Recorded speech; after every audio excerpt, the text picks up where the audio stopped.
Hello everybody.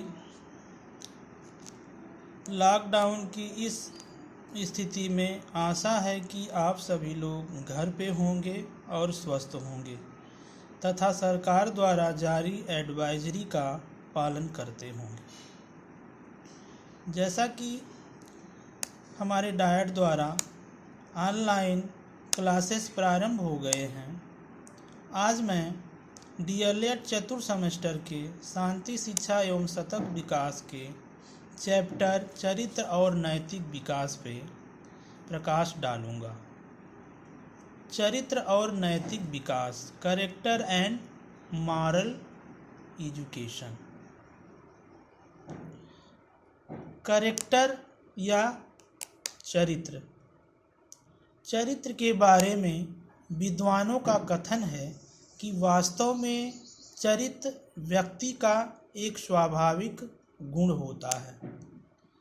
इसके बारे में ये कहा जाता है कि किसी व्यक्ति का अगर धन चला गया तो समझो कुछ नहीं गया, अगर किसी व्यक्ति का स्वास्थ्य चला गया तो समझो कुछ चला गया, लेकिन अगर किसी व्यक्ति का कैरेक्टर या चरित्र चला गया तो सब कुछ चला गया। Wealth is last, nothing is last, health is last, something is last, but character is last, everything is last. चरित्र व्यक्ति का स्वभाव, उसका आचरण, उसका व्यवहार आदि गुणों का समन्वय होता है। व्यक्ति का चरित्र उसके अस्थायी भाव, इच्छा शक्ति, व्यवहार और आदत एवं आत्मनियंत्रण को प्रदर्शित करते हैं। वास्तव में ये सारी बातें चरित्र के केवल एक पक्ष को ही उजागर करती हैं, केवल एक पक्ष को ही अभिव्यक्त करती हैं। चरित्र के विषय में हम कुछ विद्वानों द्वारा परिभाषाओं के आधार पे हम ये जानने का प्रयास करेंगे कि चरित्र वास्तव में होता क्या है। सबसे पहली परिभाषा पे हम चर्चा करेंगे। एक विद्वान हैं जिनका नाम है बी.एन. झा। बी.एन. झा ने चरित्र को परिभाषित करते हुए कहा है कि चरित्र व्यक्ति का वह मानसिक व्यवहार है जो उसके सामाजिक व्यवहार को नियंत्रित करता है। यह एक मानसिक संरचना है जो उसकी सभी क्रियाओं के मूल में विद्यमान रहती है। डम्बायल ने चरित्र को परिभाषित करते हुए कहा है कि ऐसी सभी प्रवृत्तियों के योग को जो एक व्यक्ति में पाई जाती है उससे चरित्र के नाम से जाना जाता है। अर्थात व्यक्ति के अंदर जो सारी प्रवृत्तियां पाई जाती हैं उन सभी प्रवृत्तियों को व्यक्ति के चरित्र के नाम से जाना जाता है। वाल्टर एस मुनरो ने चरित्र को परिभाषित करते हुए कहा है कि चरित्र में अस्थायित्व होता है जिसके द्वारा सामाजिक निर्णय लिए जाते हैं। अतः व्यक्ति की अस्थायी मान्यताओं एवं उसके चयन की प्रवृत्ति जो उसके व्यवहार को प्रदर्शित करती है चरित्र कहलाती है। इन परिभाषाओं के आधार पर चरित्र के विषय में यह निष्कर्ष निकलता है कि चरित्र आदत, अस्थायी भाव, संकल्प शक्ति आदि नहीं होता, क्योंकि वैयक्तिकता का प्रभाव मानव व्यवहार में दृष्टिगोचर होता है। चरित्र चेतन जगत से संबंध रखता है, न कि अचेतन जगत से। चरित्र सामाजिक कुशलता का परिचायक है, जिसे सामाजिक मान्यता प्राप्त होती है। चरित्र अर्जित गुणों का संगठन है।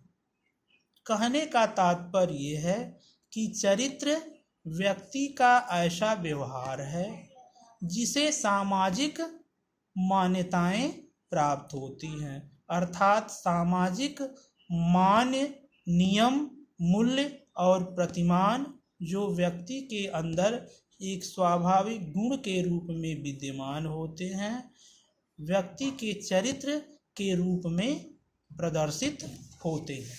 चरित्र की कुछ विशेषताएं होती हैं। हम अब चरित्र की कुछ विशेषताओं पे चर्चा करेंगे। चरित्र के कैरेक्टरिस्टिक्स या मेरिट पे चर्चा करेंगे। एक अच्छे व्यक्ति के अंदर निम्नलिखित विशेषताएं होती हैं। वो विशेषताएं उस व्यक्ति के चरित्र को प्रदर्शित करती हैं। ये कहा जा सकता है कि एक अच्छा व्यक्ति जिसमें निम्नलिखित चारित्रिक विशेषताएं हो सकती हैं। एक अच्छे चारित्रिक विशेषता वाले व्यक्ति में आत्म अनुशासन होता है, सेल्फ डिसिप्लिन। हर वो व्यक्ति जिसके चरित्र अच्छे होते हैं वो स्व अनुशासित होते हैं। उन्हें अनुशासन के लिए किसी दूसरे पे निर्भर नहीं होना पड़ता है। उनके अंदर सेल्फ डिसिप्लिन होता है। वो अपने आप एक संतुलित व्यवहार को प्रदर्शित करते हैं। दूसरी बात है दृढ़ निश्चय। एक अच्छे चरित्र वाले व्यक्ति दृढ़ निश्चयी होते हैं। वो देश काल परिस्थिति के आधार पे अपने निश्चय को नहीं बदलते हैं। वो हर परिस्थितियों में सम व्यवहार को प्रदर्शित करते हैं। कठिन से कठिन परिस्थिति में भी वो अपने निश्चय को से अडिग नहीं होते हैं। विश्वसनीयता, उनकी बातों में विश्वसनीयता होती है, अर्थात एक अच्छे चरित्र वाले व्यक्ति की जो बातें होती हैं वो विश्वास करने योग्य होती हैं। वो अपनी बातों को परिस्थितियों के आधार पे नहीं बदलते या नहीं मुकरते हैं। कर्तव्य निष्ठता या ड्यूटीफुल। अच्छे चरित्र वाले व्यक्तियों का कर्तव्यनिष्ठ या ड्यूटीफुल होना एक उनके कैरेक्टर की एक अन्य विशेषता है। विवेकशील होते हैं। वो हर परिस्थितियों में अपने बुद्धि या इंटेलिजेंस का उपयोग करते हैं। बिना विचारे, बिना बुद्धि के वो किसी काम को नहीं करते हैं।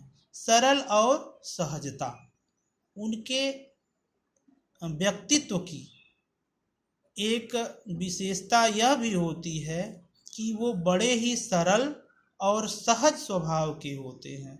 वो किसी व्यक्ति के साथ आसानी से घुल मिल कर के कार्य को करते हैं।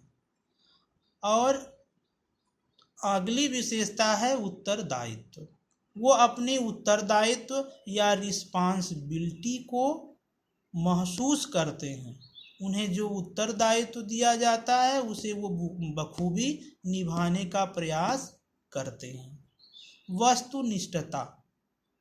वस्तुनिष्ठता भी एक अच्छे व्यक्ति के कैरेक्टर या चरित्र की एक विशेषता है, जो इस बात पे विश्वास करते हैं कि वो किसी भी स्थिति में अपना पराया नहीं करते हैं। हर परिस्थितियों में वो समान व्यवहार करते हैं और सबके प्रति वो उत्तरदायी होते हैं।